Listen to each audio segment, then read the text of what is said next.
Louvado seja o Senhor. Carta de Paulo aos Romanos, capítulo 12.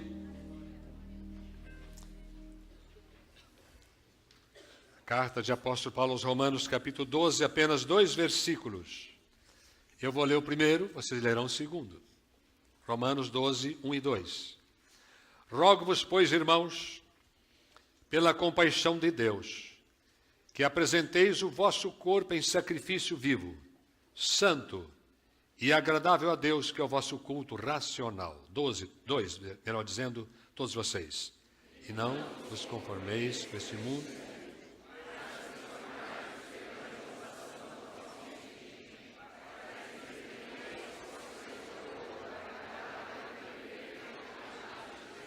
Amém. Como vocês leram bonito. Podem ir embora, irmãos, leram muito bem. Podem sentar-se.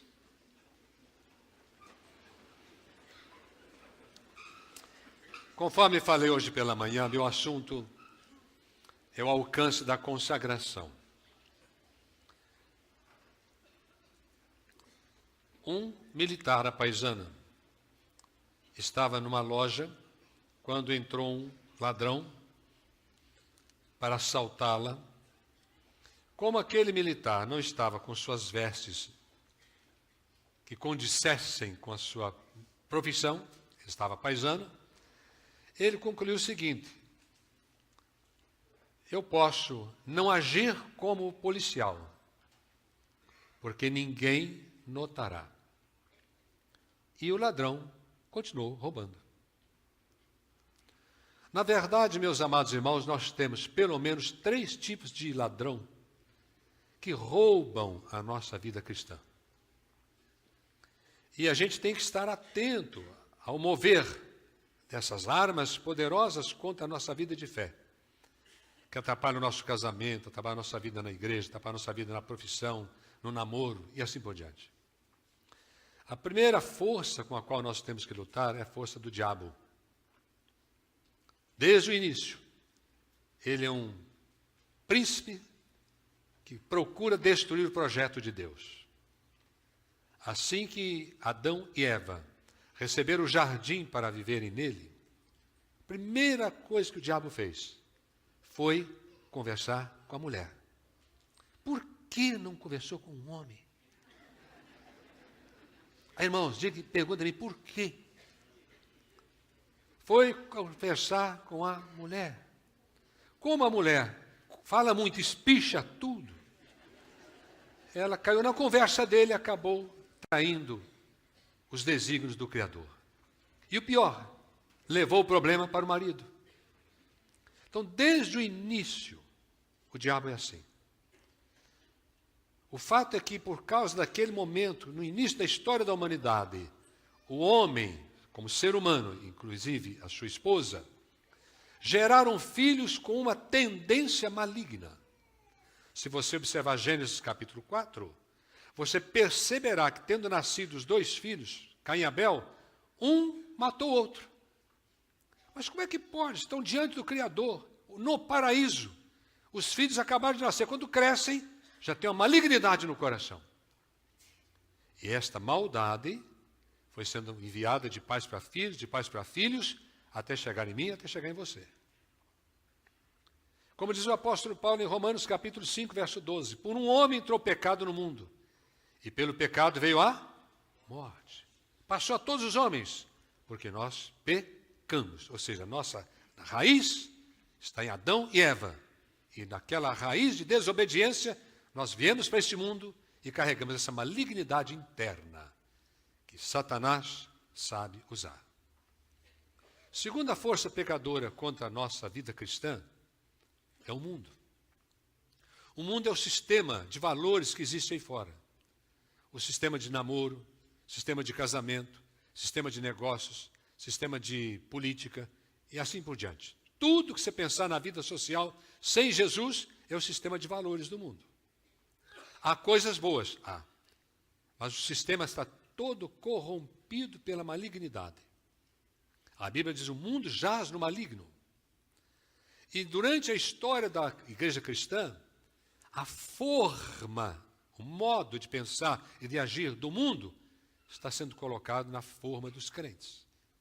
Então nós encontramos crentes mundanos, porque a forma mundana está sobre eles. E a terceira força perigosa para nós não conseguir viver a vida cristã é a nossa natureza, que o apóstolo Paulo chama na carta aos Gálatas de carne. Carne não é isto aqui, sarx, como diz o grego. A carne, lá em Gálatas, é natureza interna, ruim, má.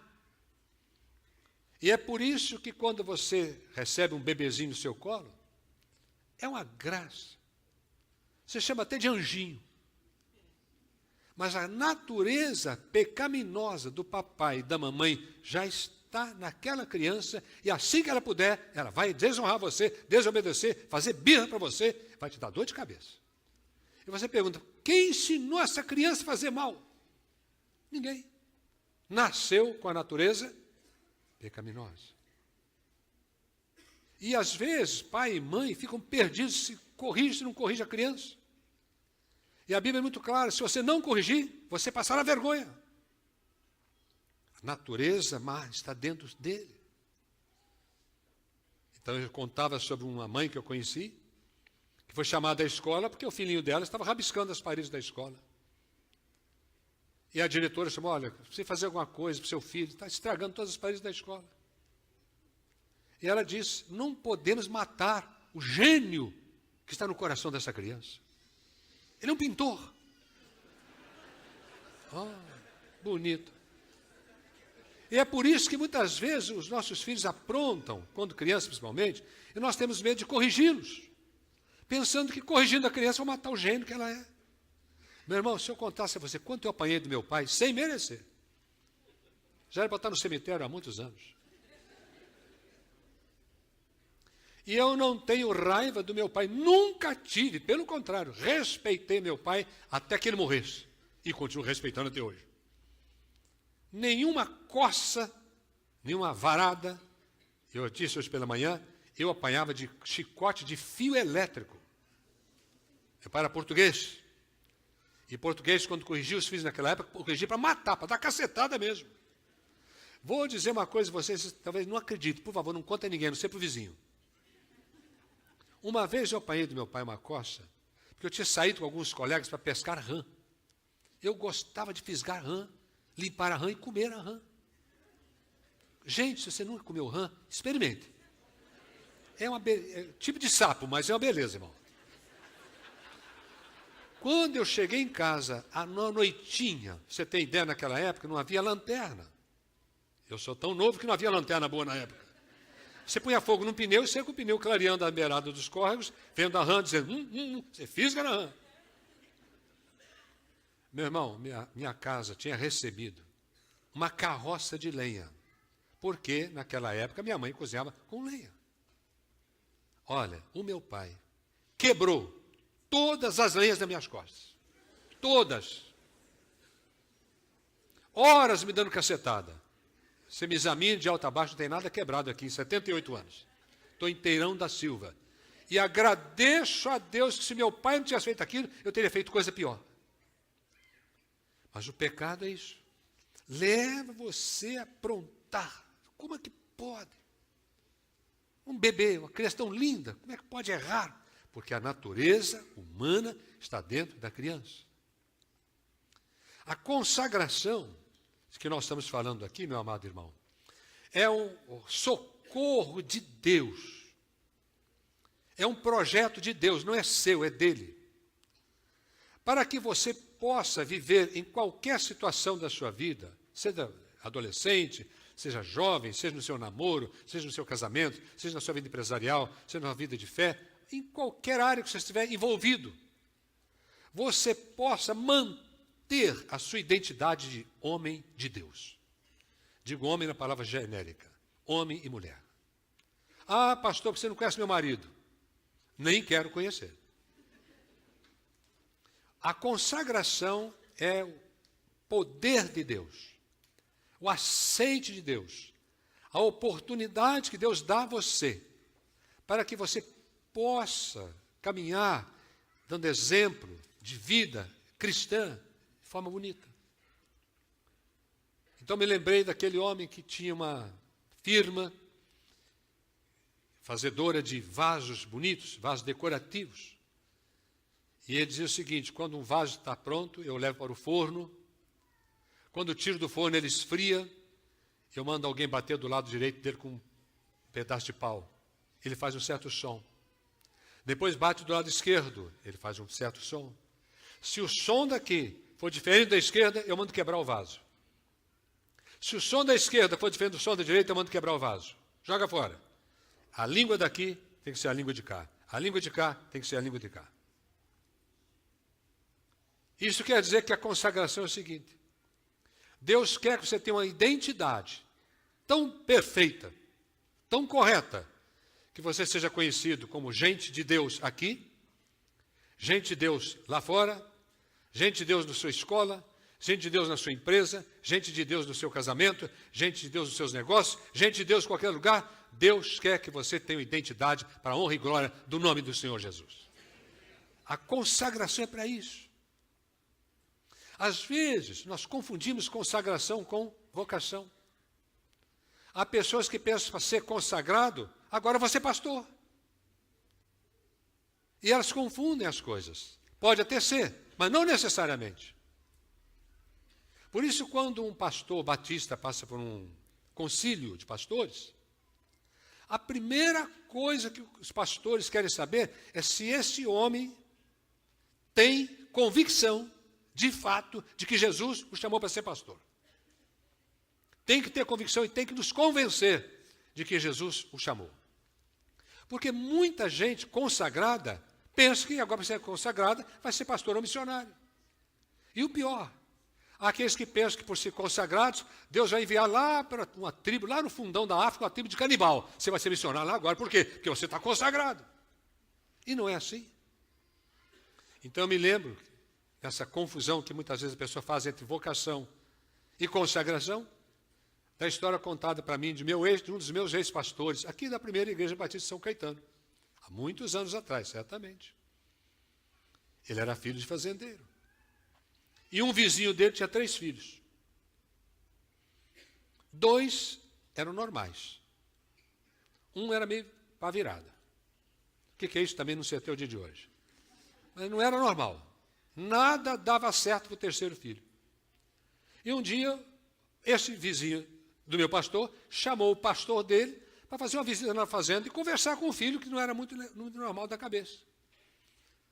E o pai falou o seguinte para o pastor: pastor, eu acho que meu filho vai ser pastor. Por quê? Ele não serve para nada. Estão enrolados, estamos, irmãos? Então algumas pessoas acham o seguinte: eu não dou certo em coisa nenhuma, vou ser pastor. Meu filho, consagração não é para isso. Consagração não é para levar você a ser pastor. Você só pode ser pastor se Jesus chamar para você fazer isso. Então a consagração é um ato, é um momento na sua história de crente em Jesus, que pode ser até repetido várias vezes, não há problema, em que você coloca a sua vida inteira, sem reservas, no altar de Deus para honrá-lo. Só crente pode fazer isto. Quem não é crente não pode fazê-lo. Dá para entender? Me diga amém, por favor. Você observa nessa carta que Paulo escreve que ele começa com o verbo rogar. Ou seja, consagração não é uma determinação, não é obrigatoriedade. É uma pena. Porque você vai encontrar crente consagrado e crente não consagrado. Irmão, é fácil de identificar. Você mesmo sabe se você é consagrado ou não. É a sua linguagem, suas reações, sua convivência na família, sua convivência no seu namoro, sua convivência nos seus negócios. O que você é, verdadeiramente quem é você? Você sabe. E Deus sabe melhor. Então a consagração vai revelar para você a sua legítima identidade. E como está escrito em Romanos 12, ela é voluntária. Deus não determina você, fica na parede aqui agora e se ajoelhe e se consagre. Senão você não vai para o céu. Deus não faz isso. Deixa você livre. No Evangelho tudo é livre, diga graças a Deus. É livre. Tudo que for na marra não é de Deus. É livre. Jesus Cristo nos libertou, diga glória a Deus por isso. Então Deus quer que você se apresente a Ele para viver para Ele, para a honra dEle, para a glória dEle, espontaneamente. Quero ver uma vida bonita. Quero ser uma boa referência na minha escola. Quero ser uma boa referência no meu trabalho. Quero ser uma boa referência na minha igreja. Quero que as pessoas percebam que eu sou crente. E quero ter forças para viver como crente onde é que eu esteja. Mesmo sendo tentado. Mesmo podendo cair, mas o Senhor me levanta. Porque eu pertenço a Ele em consagração. Fala bem alta a palavra consagração, por favor. Consagração. Aí me lembro daquele homem que contratou um cego para distinguir notas falsas. E o cego passava o tempo todo alisando notas verdadeiras. Nota de 5, nota de 10, nota de 20, nota de 50, nota de 100. Ele só alisando notas verdadeiras. E um dia resolveu perguntar para o patrão, mas o senhor não me convocou, não me contratou para eu descobrir nota falsa? Como é que o senhor me dá a nota verdadeira? Ele falou, olha, quando você vive a verdadeira, a primeira nota falsa que bater na sua mão, você reconhecerá com facilidade. E assim é o crente. Quase que nos primeiros contatos você sabe se o crente é consagrado ou não. E você sabe se é consagrado ou não. É uma coisa impressionante. O palavreado, as reações, os sentimentos, a oração, a Bíblia, a sua igreja, a sua família. Meu Deus, que coisa maravilhosa. Gente consagrada é uma bênção. É uma bênção. Não dá dor de cabeça. Bem, além de ser voluntária a consagração, Deus não determina, não exige. Você pode se consagrar, você pode não consagrar. Note que ela é inteira. Rogo-vos, pois, irmãos, pela compaixão de Deus, que apresenteis o vosso corpo em sacrifício vivo, santo e agradável a Deus, que é o vosso culto racional. Ou seja, o apóstolo Paulo está evocando aqui a figura do holocausto no Velho Testamento. Havia dois tipos de sacrifício. Um pelo pecado, o pecador reconhecia seu pecado, levava o animalzinho até o sacerdote, impunha as mãos sobre a cabeça do animal, transferia para ele sua personalidade, ele era imolado, seu sangue era derramado, o pecador saía liberto. Meu pecado passou para um inocente. Isso representando Jesus que viria milhares de anos mais tarde. Agora havia o holocausto. O pecador libertado do seu pecado, perdoado do seu pecado, trazia um animal ao sacerdote. Da mesma forma que o animal para o sacrifício. Só que agora ele não podia confessar pecado nenhum. Ele impunha as mãos sobre a cabeça do animal, com força, transferindo para ele a sua personalidade. O animal todinho era sacrificado. Não podia sacrificar nada parcial. Perna ou cabeça, nada. Tem que ser todo no altar. Significava que aquele homem, na sua inteireza, se dedicou para honrar e servir a Deus na sua vida. Consagração. A consagração envolve tudo da nossa vida. Ela é para você que é crente. Para que você possa, na sua caminhada de vida de fé, viver uma vida mais bonita, mais forte, mais condizente, ter mais força para vencer o pecado, para vencer o diabo, para vencer sua natureza decaída. A consagração é um selo de apoio do céu para que você possa ver a vida espiritual que Deus derramou do céu em Jesus Cristo no seu coração. Irmão, viver a vida cristã sem consagração é uma luta, é uma batalha violenta e nós não temos poder em nós mesmos para fazer isso acontecer. Mas na vida consagrada, Deus recebe você, na sua inteireza, no seu corpo, envolvendo tudo da sua vida. Recebe por consagração e abençoa você. E uma coisa mais importante, você que é crente, tem poder para ser consagrado. Quem não é crente não tem. Por exemplo, na carta de Paulo aos Romanos, capítulo 6. Romanos, capítulo 6. Verso 20, está escrito assim. Éreis servo do pecado. Éreis. Quem é de Jesus hoje já foi servo do pecado. Se você é de Jesus hoje, o pecado é seu servo. Diga graças a Deus. Ou seja, você pode mandar nele. Olha o verso 22. Agora que você é cristão, libertados do pecado, feitos servos de Deus e não servos do pecado, tendes o vosso fruto para a santificação e, por fim, a vida eterna. Ou seja, agora que você é crente, você pode oferecer a Deus seu corpo na inteireza. Dizer, Senhor, eu coloco a minha vida no teu altar para servir o Senhor e honrar o Senhor com tudo que eu sou, com tudo que há de vir, em nome de Jesus. Que maravilha. Eu vou terminar pedindo que você observe em Romanos capítulo 12. Romanos 12.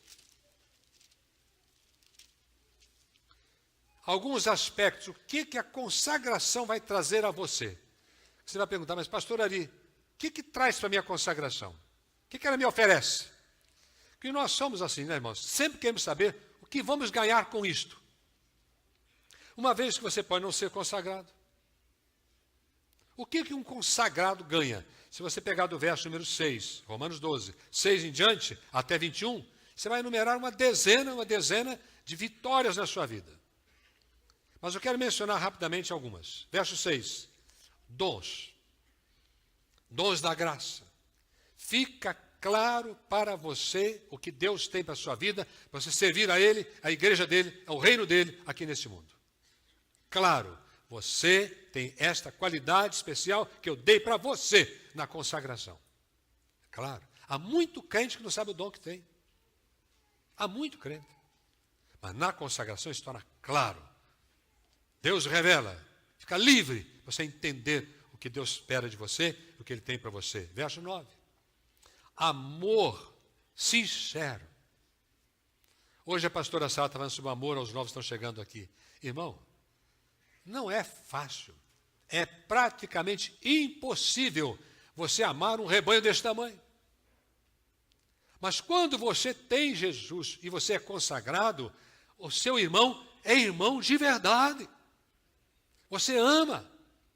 Está no seu coração algo sobrenatural.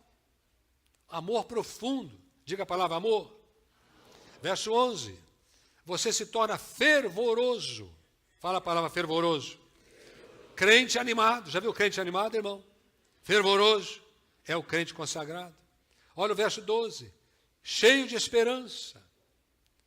Crente consagrado tem esperança na vida. Espera alcançar? Espera. Espera vencer? Espera. Espera conseguir? Espera. Espera no Senhor? Espera. Espera milagre? Espera. Espera dia melhor? Espera. Crente consagrado é a bênção de esperar. Louvado seja o nome de Jesus. Ele espera. Olha versículo número 14. Crente consagrado abençoa os seus perseguidores. Então você tem no perseguidor uma oportunidade para revelar que você realmente é consagrado. Senhor, abençoa aquela mulher que falou mal de mim. Senhor, eu perdoo aquela pessoa que fez aquele mal para a minha vida. Eu me lembro de várias histórias bonitas, meus irmãos. Vou contar uma só, aqui dentro do meu tempinho. Eu fui pastor no interior de Campinas. Tem ovelha de lá que está me ouvindo aqui. E uma senhora, membro da igreja, teve um desencontro com a sua vizinha. Um negócio feio. E esta irmã, membro da igreja, pastor Ari, como é que eu vou fazer? Olha a encrenca que virou na minha família, que virou lá na minha casa, virou com a minha vizinha, com a minha família inteira. Eu falei, eu vou fazer uma pergunta para a irmã. Você teria coragem de bater a porta da casa daquela irmã, daquela senhora? Quando ela aparecer, você diz assim, olha, eu venho aqui para lhe pedir perdão pelo que aconteceu e orar em favor da sua vida. Pastor, mas eu não sou. Eu sou inocente. Não tem problema, irmã. Pague o mal com o bem. Quando aquela senhora abriu a porta da sua casa para receber a irmã da igreja, antes que a irmã da igreja falasse, ela disse o seguinte, olha, vizinha, sabe o que eu tinha reparado? Eu não sabia que você tinha olhos azuis. Quê? Olhos azuis? Nem eu sabia. Irmão, naquele dia, na hora que a irmã da igreja bateu a porta da vizinha para oferecer perdão, para orar por ela, para abençoar a inimiga, Deus mudou a cor dos seus olhos. Irmã, deixa eu fazer um pedido a você. Você quer ter olhos azuis? É isso aí. Aí está a receita. capítulo 12, verso número 15. Alegrai-vos. Crente consagrado é crente o quê? Alegre. Vamos repetir? Crente consagrado é crente? Alegre. Deus dá alegria para você. Eu me lembro quando eu trabalhava na RGM, e eu precisava ir embora para o Rio de Janeiro, o Seminário do Sul era o charme na época. E eu ficava chorando, meu Deus do céu, como é que eu faço, meu Deus? Eu preciso ir embora, preciso de dinheiro, preciso deixar dinheiro para minha mãe e meu pai, eles não têm onde tirar, e a minha indenização vai salvar a pátria da minha família. Era uma dor, meu irmão, que eu não aguentava. Mas um dia caiu esse verso nos meus olhos, Romanos 12, 12. Alegrai-vos na esperança, sede pacientes na tribulação, perseverai em oração. Antes de orar, antes de ter paciência, tem alegria. Aí eu comecei a me alegrar, como se tivesse recebido a indenização.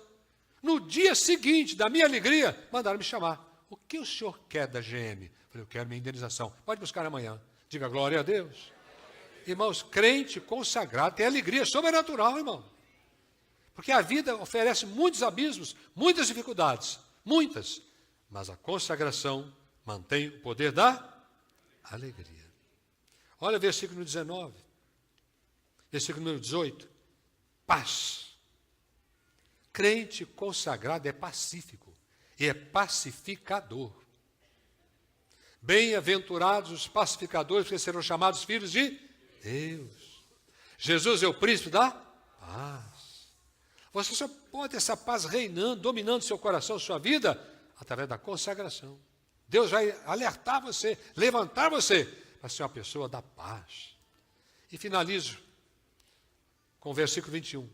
Leia comigo. Não te deixes vencer do mal, mas vence o mal com bem. Crente consagrado é um vitorioso. Você quer ver uma vida de vitória? Seja consagrado. Vou repetir. Você quer viver uma vida de vitória? Aqueles que querem, digam-me amém bem alto. Amém. Consagração. Deus honra a consagração. Por quê? Ele estabeleceu. Você não é obrigado, mas você é desafiado em amor. Apresente sua vida ao Senhor para honrá-lo, para ter uma identidade bonita que traga honras a Ele, em qualquer situação da sua vida. Vá ao teu altar, altar do Senhor. Assim como um animalzinho era colocado no altar, sem nada ficar de fora. Não deixe nada de fora, nada, tudo, seu corpo e tudo que diz respeito a Ele. No altar do Senhor, em consagração, você será um crente vitorioso em nome de Jesus.